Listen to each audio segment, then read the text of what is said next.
Bonjour. On est amis en plus. Alors je voulais quand même faire une introduction. Shalom Aleichem.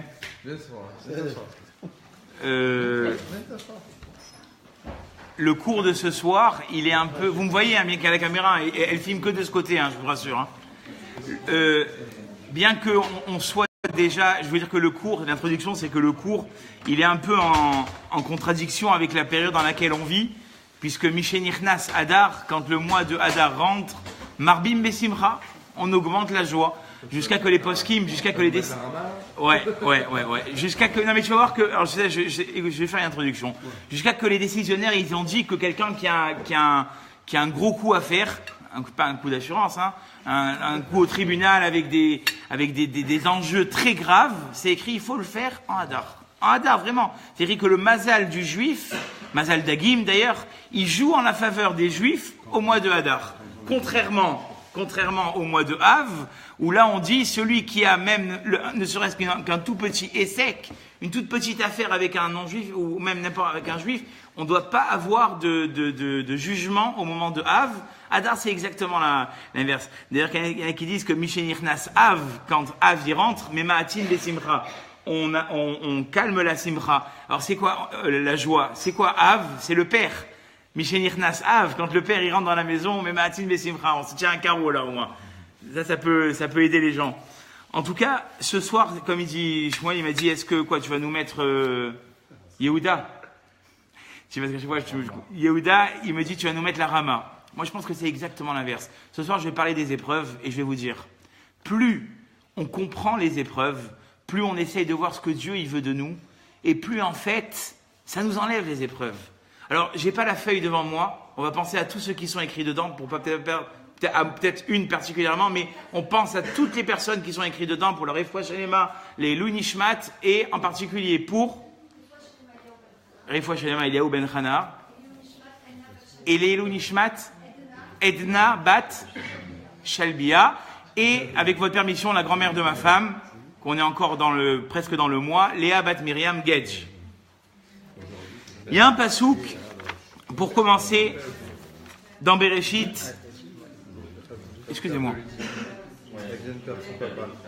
Et les Nishmat, David Ben Maïsa. Il y a un pasouk dans Parashat Vayeshev qui dit la chose suivante: Akadosh Yaakov Avinu, après toutes les souffrances, Baruch haba, Baruch haba.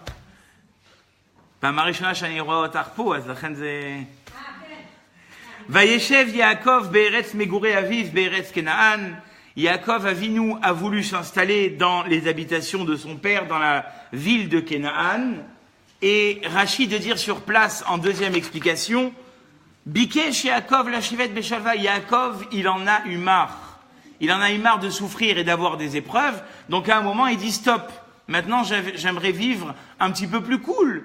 Et puis surtout que c'est pour une bonne cause. J'aimerais étudier la Torah. C'est qu'Yaakov, il a étudié avant de se rendre chez Lavan, dans la yeshiva de Shem Ve'ever, durant 14 ans. Donc ce qu'il voulait en fait, c'était pouvoir vivre de façon libérée de soucis. Ne plus courir, ne plus avoir un Esav qui lui court derrière lui, ne plus avoir un beau-père qui l'arnaque, et vivre une vie paisible. Et à ce moment-là, Kafatz alav rugzo shel Yosef. À ce moment-là, il y a la colère et l'épreuve, si on pourrait dire ainsi, de Yosef qui l'a atteint. Et à ce moment-là, il a dit, Akadosh Baruch Hu lui dit, Tzadikim mevakshim leshev beshalva. Un pieux peut demander de vivre tranquillement. Omer Akadosh Baruch Hu, et Akadosh Baruch Hu dit, ça suffit pas, je vous le dis à l'oral, que les tzadikim, ils ont déjà le Gan Eden, et qu'après, dans l'autre monde, ils vont se délecter, pour qu'en plus, on leur donne ce monde-là. Ça, c'est Rashi. Alors, je vais vous dire la vérité, et c'est le Khatam Sofer qui pose cette question, et c'est une question beaucoup plus globale, de façon générale, sur chacun de nous qui sommes assis ce soir autour de cette table. Le Khatam Sofer, il dit, ce serait quoi le problème qu'au bout du compte, les tzadikim, ils vivent paisiblement? Et moi, j'ai envie d'extrapoler ce soir la question, ce serait quoi le problème qu'on vive une vie sans souci? Comme je vous dirais tout à l'heure, moi, quand j'étais gosse, et même jusqu'à mon adolescence, je croyais que ça existait, une vie sans souci. Ça paraît fou, hein. Je me suis dit, si ça se trouve, il y a des gens qui vivent sans souci, heureux et agréables. Or, on voit que c'est pas vrai. Et on va voir que c'est peut-être ça, ce soir, la simcha qu'on va sortir. C'est que des fois, on a l'impression d'être tellement ancré dans nos problèmes, nos soucis et ce qui nous préoccupe, qu'on a l'impression qu'on ne pourra jamais émerger et vivre la simcha. Mais en fin de compte, de quoi ça dépend? Ça dépend de la relation que j'ai avec l'épreuve qui m'attend. Si je sais la canaliser et la gérer et la prendre de très très loin, l'épreuve, autant forte qu'elle est, elle a moins d'effet sur moi. Mais si toute la journée je vais commencer à mormonner, à voir noir et à rester dans mon coin, à ne plus sortir et à dire pourquoi ça m'arrive qu'à moi et pourquoi les autres et les pourritures et eux ils sont bien, c'est comme ça et nous les bons on est du mauvais côté et tout ça, c'est pas vivable. C'est pas vivable. Alors le Messiat Yesharim, pour commencer à essayer de répondre, il dit Tsarir Sheyeda Adam Kilo Menucha Ibaolam. Ne crois pas à un seul moment pouvoir te reposer dans ce monde-là. C'est pas possible. Et là, les amal vetorach, c'est-à-dire toute ta vie, tu vas devoir galérer. Mais pas galérer dans un sens péjoratif, galérer pour atteindre tes buts. Velo inag beatzmo ela keminag apoalim osim elacha etzel maskireem vekaderer. Il dit, prenons l'exemple d'un employé. Est-ce qu'un matin, il vient sur le chantier, il dit à celui qui l'emploie, ce matin, vous exagérez, pourquoi il faudrait monter le mur de cette façon? Moi, je monte pas le mur. Ce matin, j'ai envie de creuser par terre. Il va dire, c'est fou, quoi. Il y a tout un ensemble. Il y a tout un projet derrière. Il y a des plans. Et c'est la même chose, dit le Messiat Yesharim. C'est-à-dire que toi, quelque part, avec ta petite tête, et moi le premier, quand je dis toi, je me parle à moi, tu penses que le projet divin que tu es en train de vivre en ce moment, il est grave. Mais comme il a dit l'autre, tu n'es pas assez grand dans ta vie pour savoir exactement quel est le projet divin pour toi. Et des fois, ça peut aller jusqu'à même, pour vous dire, comment on peut comprendre que des fois ça peut aller de Gilgoul en Gilgoul. C'est-à-dire qu'une personne avec la Neshama qu'elle a reçue, elle va avoir un certain degré de souffrance qui en fait correspond au tikkun, à la réparation, pour le traduire directement, de sa Neshama vis-à-vis du Gilgoul précédent. Or on part du principe aujourd'hui qu'il n'existe plus d'âme neuve. D'accord? C'est-à-dire que quand le Mashiach va venir, petit à petit, les âmes vont se vider du Aaron, et le Mashiach ne viendra quand il n'y aura plus une seule âme en haut. Or, on sait qu'aujourd'hui, il n'y a plus d'âme nouvelle, neuve, et donc nous, quand on récupère une âme, on vient réparer en fait une âme qui existait déjà auparavant. D'où le sentiment des fois du déjà vu. Hein? Je le dis très grossièrement, mais des fois on vit dans des situations, on a l'impression de dire, tiens, c'est marrant. J'ai déjà senti ça une fois, oui. C'est un Neshama qui est en toi. Et donc ça veut dire que quoi? Si on a compris que véritablement, des fois on vient être métaken, on vient réparer une Neshama précédente. Donc on comprend aussi qu'il y a un historique précédent, que je le veuille ou non. Or Akadosh Baruch Hu, qu'est-ce qu'il va faire? Il va diriger ce tikkun, il va diriger cette réparation avec un certain plan bien précis. Donc toi, dit le Messias Yesharim, en tant que poël, vis-à-vis d'Akadosh Baruch Hu, en tant qu'employé dans ce monde-là, à aucun moment tu peux te retourner et dire ce qui fait Dieu, c'est pas bon. Comme il a dit, on a eu le mérite de pouvoir déjeuner avec le grand rabbin de France ce dimanche. Il a dit Rabbi Akiva une fois, il avait l'habitude toujours de dire Kol man de Avid, Rachmana letavavid. Tout ce qui fait Dieu, c'est pour le bien. Alors Dieu, il a dit très, très souvent, vous savez, on va chez des gens, et ça on adore faire. Hein, moi le premier, c'est pas grave, t'inquiète pas, Dieu il va te donner. Dieu. Mais ce discours quelque part, on l'a pour les autres. Mais quand ça nous atteint à nous, est-ce qu'on a la même force? Bien évidemment que non. Or une fois, Rabbi Akiva, il disait tout le temps, enfin pas une fois, mais il disait tout le temps, Kol man de Avid, Rachmana letavavid. Tout ce que Akadosh Baruch Hu il fait, c'est pour le bien. Il y a Ish Gamzu aussi qui a dit ça. Lui, le pote, c'est encore pire. Je vais raconter quelque chose d'un petit peu plus propre.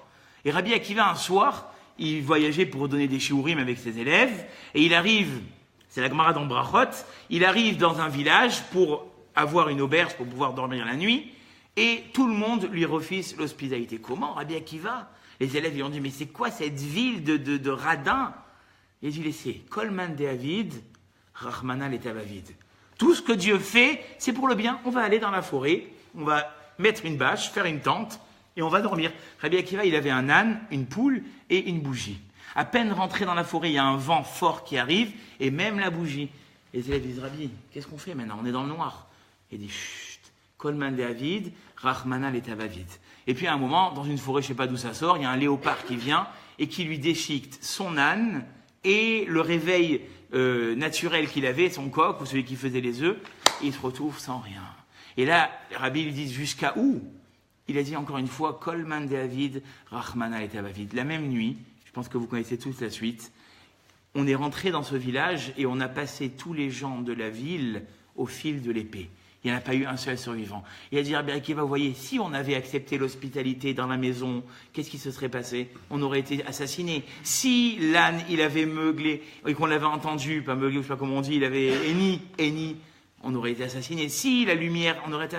Donc il leur a dit, Kolman, David, Rahman, David. Eh bien, cette histoire, très chers amis, on la vit tous au jour le jour ou de période en période seulement, ou des fois, Akadosh Baruch Hu, il nous donne le mérite de comprendre que ce qui nous est pas arrivé finalement, c'était pour le bien, ou bien des fois ça peut nous prendre peut-être des années, voire peut-être toute une vie, pour qu'à la fin, 20 ou 30 ans plus tard, on dise finalement, l'affaire que je devais faire, elle n'a pas abouti parce que c'était pas mon mazal. Ou le garçon ou la fille que je devais rencontrer, j'y tenais tellement, mais ça n'a pas abouti parce que c'était pas bien pour moi. Cette affaire-là a échoué, encore une fois, parce que c'était pas bien pour moi. Je me suis senti fatigué, j'ai pas pu aller à cet endroit, j'ai été épargné. Et combien de livres ramènent ces histoires où des gens, ils ont été protégés des fois de catastrophes? Mais ça, c'est quand Akadosh Baruch Hu, il fait le zoom.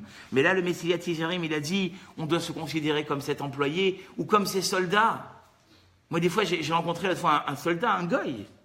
Mais il faut voir quel dévouement ils ont pour leur armée. Et j'irai, je combattrai, je me battrai, rien ne m'arrêtera, je me suis blessé, mais j'y retourne.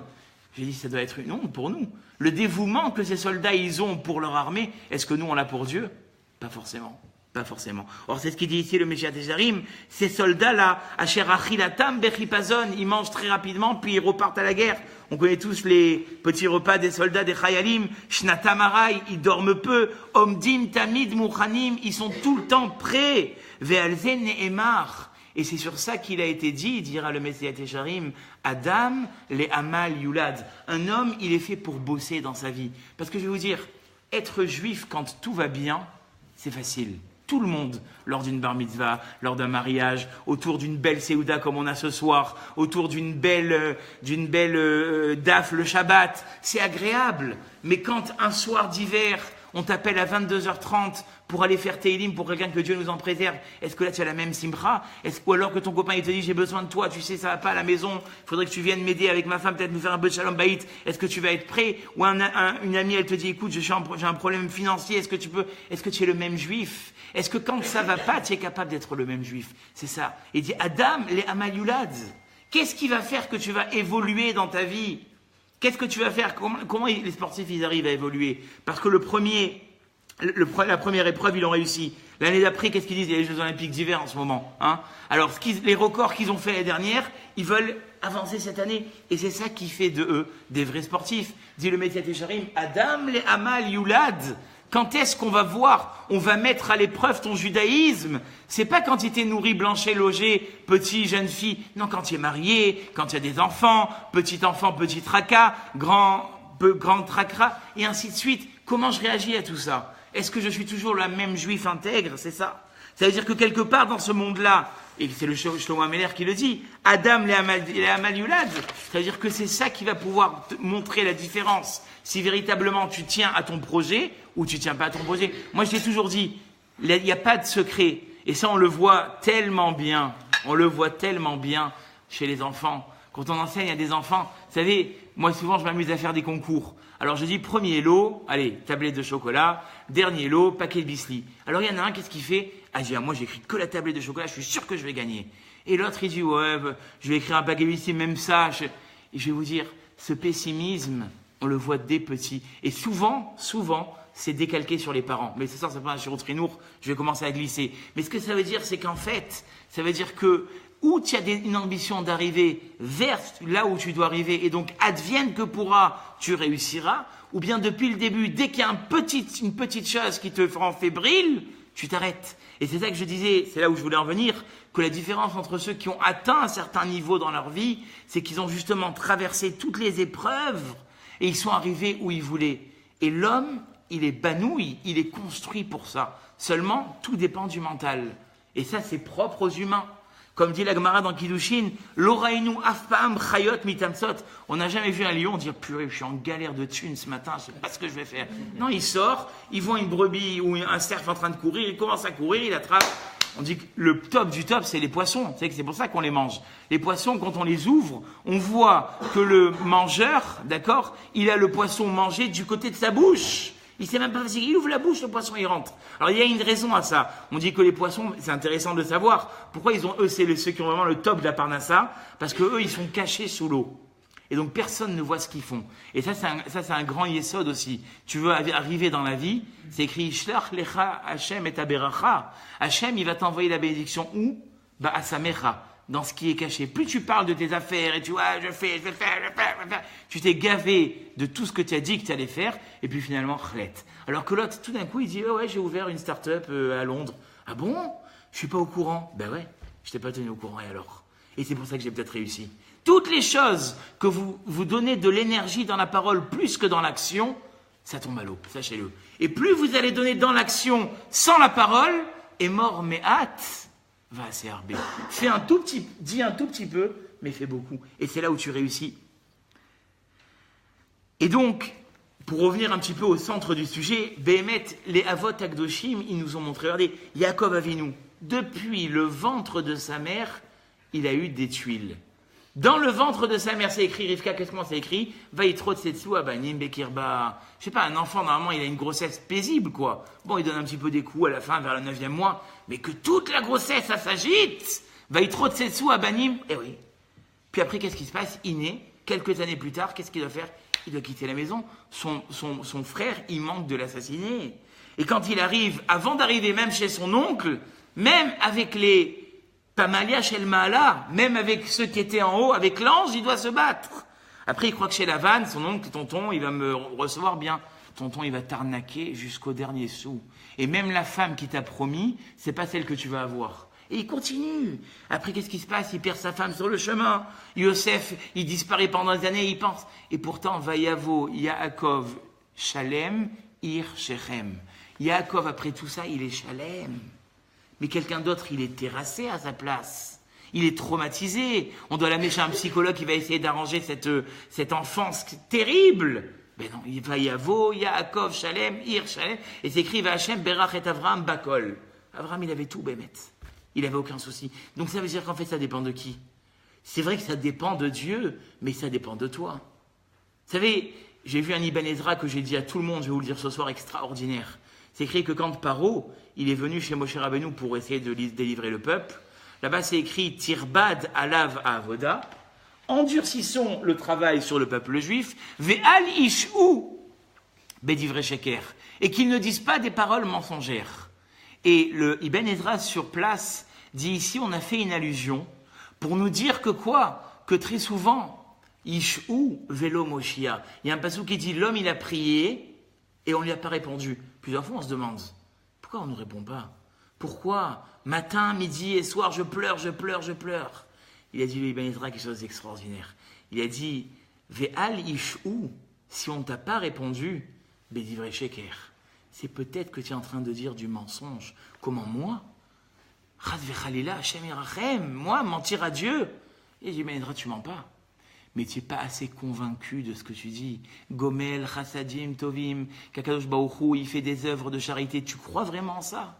Rofé, cholim, tu crois que ta guérison, elle dépend de Dieu? Ou matir, asurim, tu crois que tes rhumatismes... Parce que matir, asurim, c'est pas juste libérer les prisonniers. C'est ceux qui sont des fois, que Dieu nous en préserve, prisonniers de leur corps. Ils ne peuvent pas se lever, ils ont des rhumatismes, ils ont mal aux pieds, ils ont mal aux jambes. Matir asurim, zokef kefufim. Tu es convaincu? C'est ça qu'il a dit le Ben Ezra. Pourquoi Dieu des fois il te répond pas? Parce que peut-être que ce que tu dis, je vais accuser personne, peut-être moi le premier, j'ai ce problème. Ish'u bedivre sheker. Peut-être que tu n'es pas convaincu, c'est pas que c'est du mensonge. Mais ce que tu dis, achad bapé ve achad balev. Tu pries Dieu, donne-moi le parasa, donne-moi la parasa. Après, il faut vite que j'aille faire un contact là avec celui-là, parce que celui-là, il a ses entrées ici et ici. Mais tu viens de prier, et confiance en Dieu. Alors, on n'a pas eu de faire ishtadlout. C'est un grand dilemme. Jusqu'à où elle va la ishtadlout? Jusqu'à où elle va la participation personnelle? Et jusqu'à où je m'en remets à Dieu? On m'a posé la question il n'y a pas longtemps. Et j'ai dit que, au moment où tu sens que tu as fait tout ce qu'il fallait, arrête, stop! Et tu dors pas la nuit, et tu prends du Lexomil, et à 3h du matin tu te lèves, tu refais une recherche sur Google, et demain tu transpires parce que tu sais pas si l'action elle va monter, et le lendemain tu es malade, tu vas même pas manger à la table avec tes enfants, tu restes dans ton lit. Jusqu'à où? Tu as fait toute la Ishtadlout. Tu as fait tout ce qui était entre... Si tu n'as pas fait toute la Ishtadlout, là, tu peux t'inquiéter. Là, tu peux te dire que peut-être que tu vas passer à côté. Tu risques de passer, comme j'ai dit à Lyon la semaine dernière, il y a des gens qui passent à côté de leur mazal parce qu'ils ont fait exprès. Parce que la fille, elle avait tout ce qu'il fallait, le garçon, il avait tout ce qu'il fallait, mais elle n'avait pas les yeux bleus comme je voulais. Elle n'avait pas les yeux revolver. Mais il y en a, ça vous fait rigoler, mais sachez qu'il y en a encore des vieux jeunes hommes que je connais, malheureusement, et que Dieu fasse qu'ils puissent être libérés de ça, qu'à l'heure où je vous dis, ils ont peut-être 50 ou 55 ans, ils cherchent la blonde aux yeux bleus, et ils la trouveront pas.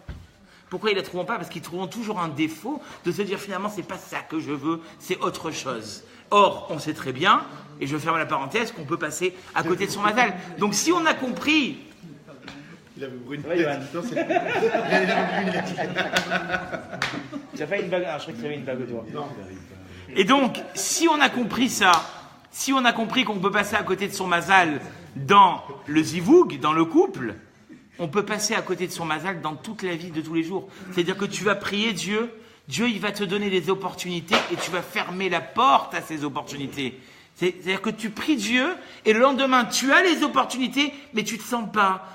Tu es fatigué, tu n'as pas la force, de toute façon, tu n'as jamais réussi dans rien. Mais continue à penser que tu réussiras dans rien et tu réussiras dans rien. Pourquoi? Parce que c'est écrit dans la Gemara, Bederer chez Adam, Rotse la lechet, Molichim Oto. Dans le chemin que tu veux prendre, et donc si tu veux prendre le chemin, non mais moi ma famille, de toute façon elle est répudiée, on n'a jamais eu de chance de grand-père au petit-fils. Mais parce que vous avez tous pensé que vous n'avez pas de chance. En mazal les Israël. Il n'y a pas de mazal, il n'y a pas de chance. En, c'est écrit qu'un homme, il est jugé selon ses ma'asim, selon ses actions. Et s'il y a un problème, alors tu n'es pas un baba. Ne dis pas, j'ai eu ça parce que j'ai fait ça. J'ai eu ça. Non, tu ne veux pas savoir pourquoi. Mais si tu as encore la place de te remettre en question sur un domaine, remets-toi en question. Remets-toi en question et dis-toi que peut-être que c'est ça que Dieu il attend de toi. Toi, tu n'es pas un baba pour expliquer ça, c'est à cause de ça, c'est à cause de ça, c'est à cause de ça. Tu ne sais pas. Mais tu as un carnet, tu as une liste, tu as un cheshbon anefesh. Est-ce que le cheshbon anefesh, tu le fais de temps en temps? Est-ce que cette remise en question, tu l'as faite? Alors à ce moment-là, tu peux de suite comprendre que des fois, il y a des tuiles qui vont t'arriver parce que Dieu, il tire la sonnette d'alarme. Comme il dit Rav Zilberstein, au début, c'est des bonbons qui lui tombent sur la tête. Et puis, il fait pas attention. Petite facture de EDF, 280 €. Une petite, ça fait mal, hein. Un petit redressement à la fiscale à la fin de l'année, 2500 €. Puis, il fait pas attention. Et puis après, c'est les problèmes de santé, problèmes de parnassa, les résultats médicaux, ils sont pas bons, tu as du mal à éduquer, et que Dieu vous en préserve, ça peut aller très très loin. Mais si quelqu'un, il est chacham de se réveiller au moment où il faut, donc il tombe pas dans la psychose, il se dit finalement, ok, Akhloroukh, il m'a donné une claque, d'accord, c'est compris, maintenant je vais rester par terre. Pas du tout. Je me relève, j'avance, je m'émancipe et je gagne en confiance. Qu'est-ce qui va faire que je vais gagner en confiance? C'est la petite réussite d'aujourd'hui, la petite réussite de demain. Et petit à petit, une réussite après une. Ben finalement, on n'était pas maudit depuis mon grand-père. On réussit. Ben ouais. Parce que toi, tu as su te remettre en question. Et ça, il faut l'apprendre aux enfants. Parce que les enfants, malheureusement, plus on les dorlote, et mon fils, mon chéri, mon bébé. Et puis un jour, ils se retrouvent devant la réalité du monde. Et à ce moment-là, ils sont capricieux qu'ils n'en peuvent plus. On a des difficultés à leur faire surmonter le 10 sur 20 qu'ils ont eu, puis ils tombent dans la déprime, puis ils peuvent même arrêter l'école. Ça arrive, malheureusement, il y a des cas comme ça. Pourquoi? Et puis quand tu parles avec les parents, tu te rends compte qu'ils les ont fait grandir sur un coussin rose avec un joli cœur. Et donc toute leur vie, oui, mon fils, mon chéri, ça n'a pas été des manches. Pourquoi vous croyez qu'aujourd'hui, c'est triste à dire? Mais quand il y a quelques semaines, on a rencontré un déporté de la Shoah et que ce monsieur-là, et je le bénis en direct parce que je sais de qui je parle, monsieur Vessid Dallot, c'est un monsieur qui a plus de 90 ans. Il a parlé 3 heures debout. 3 heures, comme un cours qu'on fait maintenant, et était ma femme présente, debout sans s'arrêter. D'où ils ont cette force? Parce qu'ils ont compris que la vie, c'était pas du gâteau.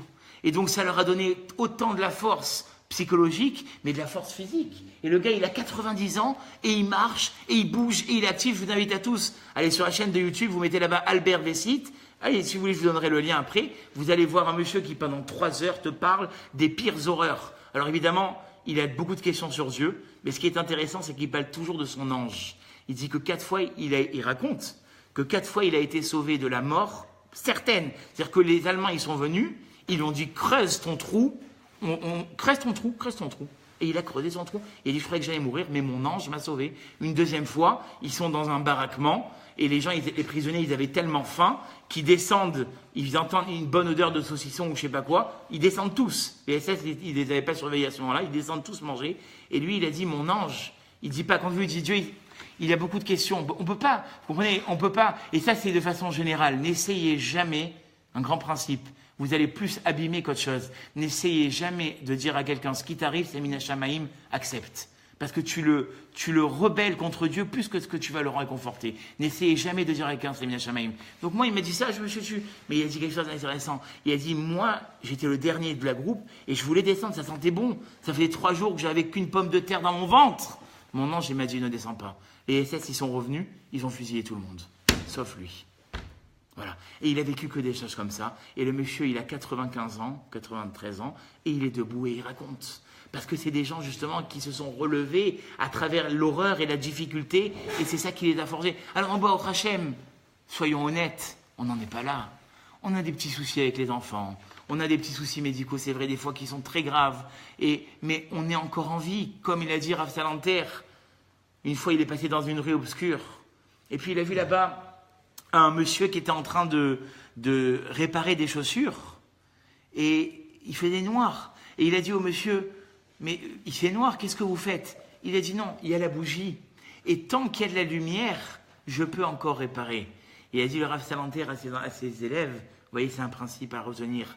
Kolzman chez Aner Dolek, tant que la lumière, elle est encore en train de briller, Efchar les Taken, on est encore en vie. Akadosh Baruch Hu, il nous permet chaque matin de nous lever, d'aller sortir et de croquer la vie en pleine dents. Profitons-en. Arrêtons de nous lamenter parce que, comme je dis toujours, de 2 choses l'une, tu te plains. Est-ce que ta plainte, elle t'a amené à quelque chose dans ta vie de plus ou pas? Si tu sais que de toute façon ta plainte, elle t'amène à rien de plus, pourquoi te plaindre? Tu es en train de perdre, tu es en train de mettre ton énergie dans la plainte au lieu de la mettre dans la solution. Cherchez une solution. De toute façon, tu es dans la boue. Hein, tu es dans la boue jusqu'au cou. C'est pas grave. Cherche une solution. Peut-être que cette solution, elle va te faire sortir. Alors que si tu te plains, tu stagnes. Et c'est pour ça que le Pidgam, le proverbe dit Raïti, Bene Aliyah, Vehem Muatim. J'ai vu des gens qui se sont élevés à travers la difficulté, mais ils sont très peu. Parce que qui peut dire à quelqu'un qui est dans la catastrophe, comme je vous ai dit tout à l'heure, non, reprends-toi, ça va aller. Mais c'est écrit Altadun et Travera, Achetagi Alim Komo. Ne juge pas ton ami là où il se trouve jusqu'à que tu arrives à sa place. Et ça, je vais vous dire, on a tous des épreuves. L'exemple des balais de Tchouva, par exemple. On voit des fois, alors les balais de Tchouva, au début, c'est extraordinaire, ceux qui font Tchouva, ils ont un punch de fou. Mais des fois après, ils te racontent des histoires que Dieu les en préserve, ils ont les pires des catastrophes. Alors c'est expliqué, il y en a qui disent parce qu'ils ont un compte à payer sur ce qui est arrivé avant, et il y en a qui disent que c'est le changement de vie brutal. Quelqu'un qui du jour au lendemain doit couper des fois avec sa famille, parce que la famille n'arrive pas à comprendre pourquoi il doit manger cachère, il doit couper avec ses amis, parce que ses amis ne comprennent pas pourquoi le soir il sort plus en boîte. Tout ça du jour au lendemain, quand ça change, ça fait mal. Et le Rabbi Reskel, il a dit que la souffrance, quelque part, elle fait grandir la personne. Cette semaine, j'ai écouté un Rav qui a parlé, qui a dit quelque chose. Il a dit ce Rav au nom, je crois, du Rakat Chauveur. Et après, j'arriverai à ce que je voulais vous dire. Il a dit, pourquoi Moshe Rabbeinu, quand au moment où il doit faire la passation de pouvoir, Hachem, il dit, bon, alors, Hachem, je sais que je ne vais pas rentrer. Moshe, il dit, Hachem, je sais que je ne vais pas rentrer en Eretz Israël. Voit quelqu'un qui va sortir et rentrer devant le peuple. Et lui, il est persuadé qu'ils vont lui dire Éléazar et Gershon, c'est les enfants de Moshe Rabbeinu. Non. Yehoshua, c'est lui. C'est Yehoshua qui va prendre la suite. Il a dit, le Rav Mugrabi, si le Rakat Shover, il n'avait pas dit ce que je vais vous dire, je ne me serais pas permis de dire ça. Il a dit, le Rakat Shover, pourquoi les enfants de Moshe Rabbeinu, ils n'ont pas pris la suite de leur père? Parce qu'en fait, ils étaient de la tribu de Lévi. Et ils n'ont jamais souffert comme le peuple juif, il a souffert en Égypte. Quelqu'un qui n'a pas souffert et qui ne sait pas c'est quoi la souffrance, il ne peut pas diriger un peuple. C'est terrible. C'est que par la souffrance. Et le Rabbi Reskel il dit, quelqu'un qui a grandi à travers les épreuves, il ne ressemble pas à quelqu'un qui a grandi dans la largesse. et l'abondance et l'allégresse. C'est pas possible. Et c'est pour ça que d'ailleurs, il y a un proverbe qui dit dans la Gemara, Isaer mebnei aniim. Fais attention aux pauvres, aux enfants des pauvres, qui mehem tetze Torah. C'est de eux que la Torah, elle va sortir, tellement ils ont vécu un peu dans la simplicité et ils se sont détachés un petit peu de tout ce qui était autour, qu'après, il jaillit des lumières. Et je vais vous dire, aujourd'hui, laissons maintenant la Torah, entre guillemets, de côté, même les plus grandes puissances financières. On m'avait raconté l'histoire de Honda, par exemple. C'est un monsieur qui a construit une marque de voiture, mais qui, toute sa vie, il a galéré. Il a monté des motos. À ce moment-là, il y a eu la guerre, ça s'est arrêté. Après, il a essayé des moteurs. Ces moteurs, ils ne marchaient pas. Et tout le monde lui disait, arrête. Aujourd'hui, Honda, c'est les voitures qui sont pratiquement le plus vendues dans le monde. C'est une marque qui est connue, je veux dire. Donc ça veut dire que quelque part, si ce monsieur-là, il se serait dit, écoute, je vais arrêter. Non, c'est pas vrai. Il s'est dit, je vais pas arrêter, il a continué et il a persévéré. Et c'est pour ça que la Torah, elle dit, Torah shelamati bechem'a. La Torah que j'ai appris avec difficulté et dureté, c'est elle qui quelque part m'a secondé et m'a épaulé et m'a fait devenir ce que je suis devenu. Le Rav Zilberstein, il raconte qu'une fois, il y avait une mère mariée, mais c'est pas encore une mère, elle n'avait pas d'enfant. Une femme mariée sans enfant. Les années passaient et elle voyait que c'était très dur. Et c'est pas comme aujourd'hui que quand tu veux prendre un rendez-vous, tu tapes doc. J'ai vu que maintenant, même plus chez le docteur, on tape un truc sur Internet, tu prends ton rendez-vous et de suite, Internet, il te donne un rendez-vous. Ok. À l'époque, il fallait attendre 6 ou 7 mois pour rencontrer un docteur qui serait capable de dire pourquoi cette femme, elle n'avait pas d'enfant. Cette dame-là, elle avait pour travail, elle était babysitter. Et elle gardait les enfants d'une famille d'un grand rave. Et tous les matins, c'était la même cérémoniale. Le rave partait au kollel donner ses shiurim à la yeshiva. La femme de maison, elle tenait un gan. Et donc les petits-enfants, ils restaient avec la ganénette. Vous avez compris. Et au bout de 6 mois, on fait savoir à cette ganénette que dans 2 mois et demi, elle a un rendez-vous. Elle s'est dit, dans 2 mois et demi, Hachem et Rachem, d'accord ? Elle écrit le rendez-vous et elle attend. Le jour même, au moment où elle se rend pour aller chez le rave, elle se rend compte que c'est le jour du rendez-vous. Et là, regardez ce qu'elle dit. Elle dit, c'est vrai que ça fait 6 mois que j'attends ce rendez-vous, j'ai pas d'enfant. Mais d'un autre côté, si maintenant je vais dire au rave qu'il ne peut pas partir donner son cours, il va rester à la maison. Il y a plus de 100 élèves qui ne vont pas écouter le shiur de Torah. Je préfère sacrifier mon rendez-vous, ça paraît fou, hein, mais que ce rave lui donne le cours de Torah. Et il dit le Rav Zilberstein, ce matin-là, quand cette babysitter elle est partie de chez elle, elle seule au monde savait le sacrifice qu'elle était en train de faire pour le rave. Alors vous connaissez vous devinez tous la suite de l'histoire. 9 mois plus tard, elle a eu un enfant. Bon, ça c'est encore, on va dire, bon, c'est joli, ça peut être inventé, c'est très très très très mignon. Après qu'elle a eu cet enfant, cette dame, sans avoir été voir de docteur, elle s'est dit, bon, maintenant je vois que je suis apte à mettre au monde des enfants, je vais aller faire un véritable traitement pour, Bédrat Hashem, envisager d'autres frères et sœurs, d'autres enfants. Il n'y a pas un seul docteur qui a su, après cette grossesse, lui donner un autre enfant. Voilà. Tous les traitements qu'elle a fait, tous les docteurs qu'elle a pu aller voir, jamais. C'est-à-dire que le Srout à Torah, le mérite de la Torah de cette personne, au moment où elle a donné, eh bien, c'est ça qui a tenu pour elle. Et ça, je vais vous dire, très souvent, ça c'est un exemple parmi tant d'autres, mais nous tous, on a des épreuves dans la vie. On fait tous des choses pour Dieu, qu'on dit c'est pour Dieu. Les Baalei Moussar, ils disent, quand tu fais quelque chose comme ça de dur, on a tous, je ne vous connais pas assez, ou je ne sais pas chacun c'est quoi ses épreuves, mais quand tu surmontes une épreuve pour Dieu, fais une tfila. Il dit, cette tfila-là, c'est la plus extraordinaire qu'il puisse dire, mon Dieu, voilà, regarde, j'ai une épreuve. Toi seul, entre toi et moi maintenant, qui toi mieux que toi me connaît, je vais surmonter l'épreuve parce que je dois le faire pour ta gloire et pour l'amour que j'ai pour toi. Mais face, voilà. Ça, c'est des tfilot extraordinaires qu'il faut faire.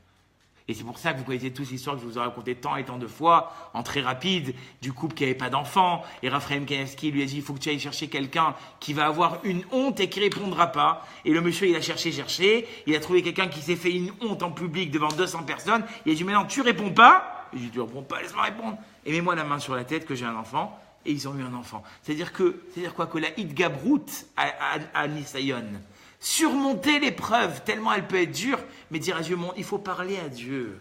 Nous, on a l'impression que la hitbo des doutes, on en parle souvent avec ma sœur, c'est quelque chose qui est réservé au Breslev, mais pas du tout.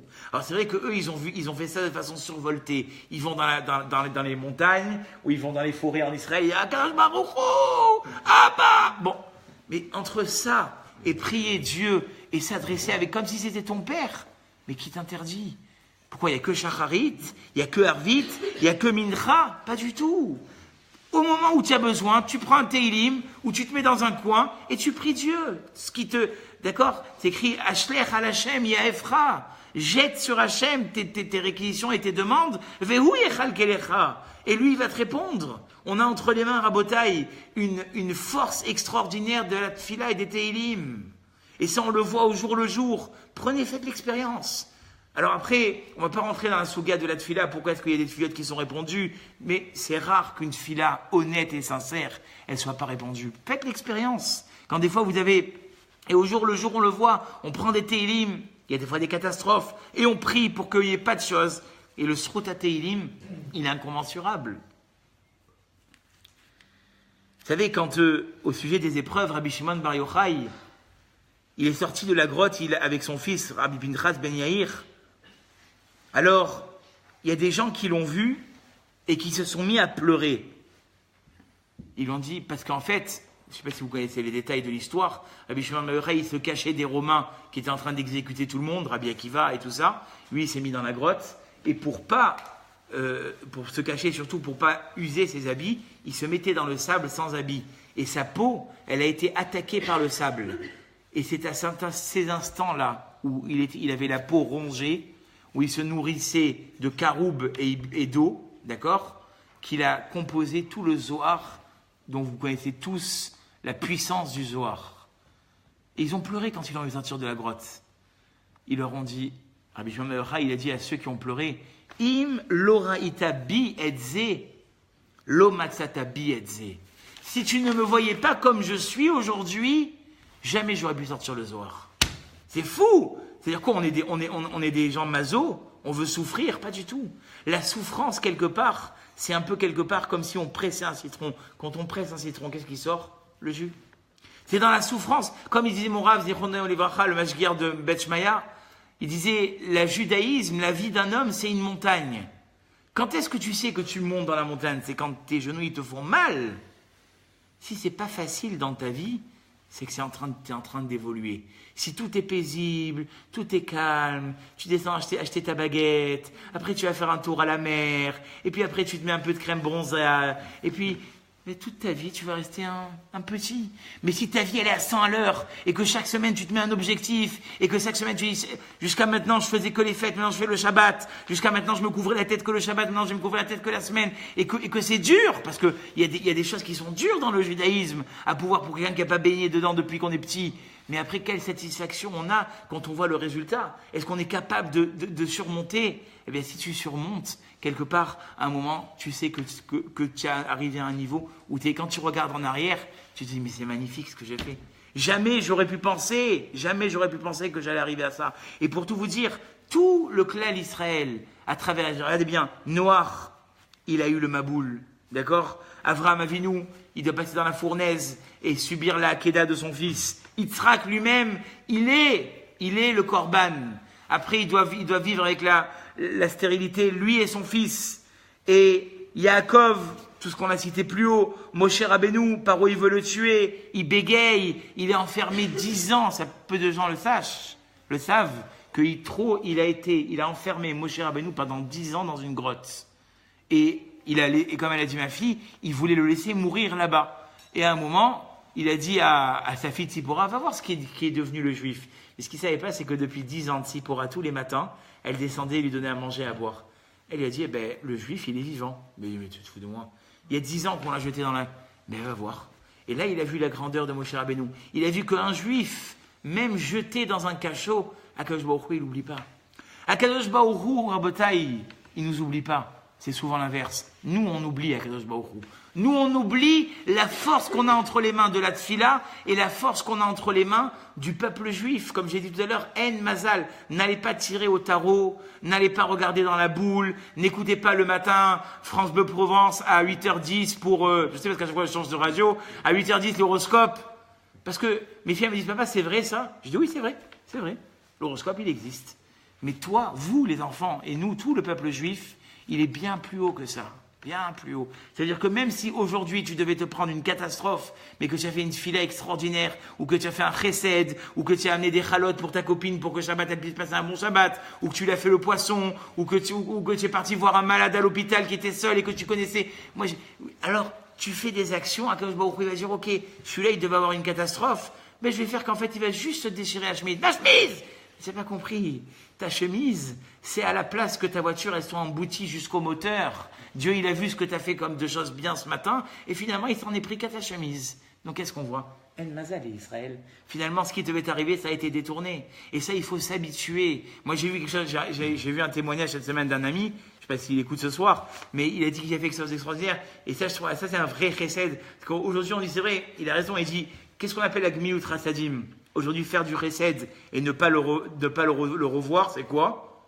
C'est, que Dieu vous en préserve, Mavzil, c'est pour les niftarim. Je fais du chesed avec un niftar, il ne me le rendra jamais. Eh bien, lui, il a trouvé quelque chose. Il a dit que des fois, et surtout maintenant, ils sont en train de nous faire des nouvelles restrictions encore plus dures. Ils passent avec des voitures dans les rues, d'accord? Et ils appellent ça la scan.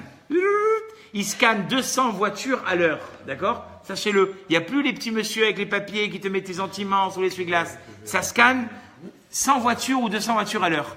Qu'est-ce qu'il fait lui? Quand il les voit débarquer, il voit qu'un monsieur, il n'a pas assez dans son eurodateur, il va, il met 50 centimes dans l'eurodateur, et boum, parce que sachez qu'ils doivent, je me suis renseigné, ils doivent passer 2 fois pour payer. Donc le temps qu'il repasse, il ne le connaît pas, ça se trouve, c'est même pas un juif. Il lui a mis 50 centimes. Et dit voilà, ça c'est un chesed qu'on ne me rendra pas.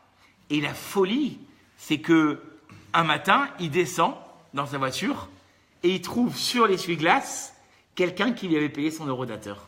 C'est-à-dire que le chesed qu'il a fait, sans qu'il sache, dans un autre quartier, il m'a raconté, il y avait quelqu'un qui lui avait fait ça. Que pourquoi il a rendu. Vous voyez, donc finalement, on ne peut pas ne jamais rendre un chesed. Et donc, Rabotai, si on a compris ce principe, comme j'ai dit au début du cours, on a compris et on va éviter beaucoup de comment dire ça, de tsahar, de souffrance. Parce qu'on a compris qu'Akadosh Baruch Hu, ce qu'il veut faire en fait, c'est nous réveiller. Et si nous on a pris conscience et on essaye vraiment de se remettre en selle, alors à ce moment-là, et ça, je veux dire, le clan Israël, c'est comme ça, tant dans le prat, dans tout un chacun, mais tant dans le klal. Qu'est-ce qu'on va dire, Bezrat Hashem, dans 2 mois, je ne veux pas faire peur aux dames, le soir de Pessah, Vei she'amda la'avotenu. Akadosh Baruch Hu, il est là pour nous retenir, d'accord? Shelo echad bilvad amad alenu lechalotenu. Il n'y en a pas un seul. Et la shebechol dorvador, comme j'ai dit à la communauté, un Amalek, ça existe à chaque fois et dans chaque génération. Et donc si aujourd'hui, tu crois que l'Amalek il est parti, il y en a encore un autre qui se lèvera, il n'y a pas de problème. Et là, c'est pour ça que dans le Hallel, on dit Allélu et Hashem kol goïm, shabechu kol haomim, ki gavar alenu chazo. Vous vous êtes demandé une fois le sens de ce... Je terminerai avec ça. Est-ce que vous vous êtes demandé une fois le sens de ce verset? C'est un peu bizarre. Allélu et Hashem kol goïm, que bénissent les nations et les peuples, qui gavar alenu chazo. Parce que Hashem, il a fait du bon avec nous, mais c'est pas eux qui doivent bénir, alors c'est nous. Alors il y a un pshat qui a été donné par le Rav Andrew Sofer. Il a dit en fait, c'est nous qui devons bénir. Pourquoi? C'est eux qui doivent bénir. Pourquoi? Parce que derrière notre dos, ils montent des projets. Ils veulent se lever contre le peuple. Et eux seuls, des fois il y a des choses qu'on ne sait même pas. Mais que Dieu, derrière notre dos, Baruch Hashem, il les fait taire. Il les arrête. Donc qu'est-ce qu'ils voient eux? Ils voient tous les projets qu'ils voulaient faire contre le peuple qui tombent. Donc eux, qui avaient ces projets et que nous, on n'en était pas au courant. Donc, qui doit faire la bénédiction? C'est eux. Eux, ils vont bénir, ils vont dire, c'est pas possible, c'est quoi ce peuple? Je sais qu'à l'époque, il y a eu ça en Israël, un dirigeant arabe très très haut, il a dit, mais c'est un peuple qui est inatteignable. Ils ont une protection divine extraordinaire. Et ça, on ne doit pas l'oublier, Rabotai. Parce que comme il m'a dit au début, Yehuda, il m'a dit, mais vous allez me mettre un petit peu la rama, tu vas mettre la rama. Je ne mets pas la rama ce soir. Je veux dire qu'au contraire, il faut qu'on soit bessimra, de dire qu'Akadosh Baruch Hu, quand il donne des épreuves, il faut se dire qu'elles sont passagères et qu'elles sont là surtout pour nous aider à avancer dans la vie et que surtout, ne jamais oublier qu'il y a Dieu qui est à nos côtés et que si on intervient dans notre filote par cette force qui est incommensurable, comme dit le Rav Pinkus, d'un côté c'est vrai qu'il y a le Ibn Ezra qui a dit tu dois comprendre, maintenant quelqu'un il va te dire monsieur le rabbin, je comprends pas la tfila, alors quoi je prie pas? À lui, on lui dit, ne t'inquiète pas, prie. Mais je comprends rien. Il a dit, Rav Pinkus, il y a beaucoup de mamans, elles s'affairent, et c'est très bien, d'aller voir des rabbaniotes, d'aller voir des rabbanim pour prier pour leurs enfants, pour avoir la Yeshua, la délivrance. Mais elles ne savent pas qu'elles-mêmes, elles ont une force extraordinaire. Pourquoi? Parce que la prière, elle a été composée, compilée par les Anshe Knesset Agdola, pour que même quand tu ne comprennes pas, mais juste que tu prononces, même en phonétique, ce que tu as prononcé, ça a une force extraordinaire. Face à Kadosh Baruch Hu, qu'on puisse voir Bezrat Hashem, beaucoup de Yeshuot, beaucoup en particulier dans cette maison, au Baruch Hashem, comme j'étais là au Rabbanim qui était de passage, ça fait longtemps qu'il y a de la Torah, et Baruch Hashem, il y a une grande protection divine, qu'elle puisse continuer encore de nombreuses années, pour tout le temps, Bezrat Hashem, pour eux, et pour tous ceux qui sont autour de cette table, Bezrat Hashem, une grande protection. Bon aussi.